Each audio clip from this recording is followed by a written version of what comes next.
Welcome to our channel. Today we how to authenticate your 1099 on eTrade, quick tutorial step by step clearly. To authenticate your 1099 on eTrade, start by logging into your eTrade account.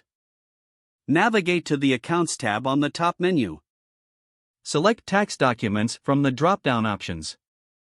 Locate the 1099 form you need for authentication. Click on the document link to open your 1099.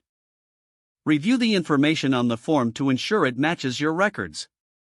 Look for the authentication code usually found on the top right corner. Take note of this code for verification purposes. Next, visit the eTrade authentication page in your web browser.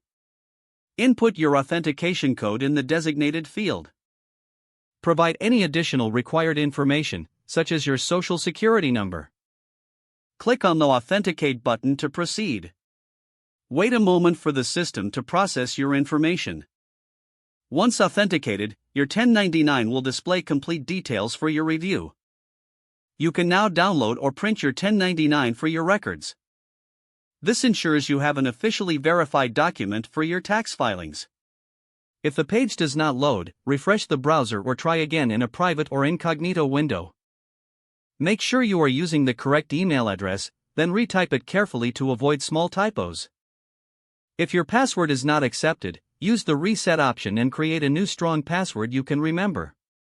Check your spam folder for verification or security emails, then complete any requested confirmation steps. Enable two-factor authentication if available to improve account security and reduce unauthorized access risk. After signing in, review your profile details so your contact information and settings are accurate and current. If you see an error message, note it down and try again after restarting your device and internet connection. Log out when you finish, especially on shared devices, to keep your account and payment information secure. If the page does not load, refresh the browser or try again in a private or incognito window. Make sure you are using the correct email address, then retype it carefully to avoid small typos.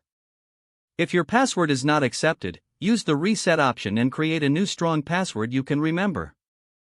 Check your spam folder for verification or security emails, then complete any requested content. Don't forget to like this video and subscribe to our channel for more step-by-step tech guides.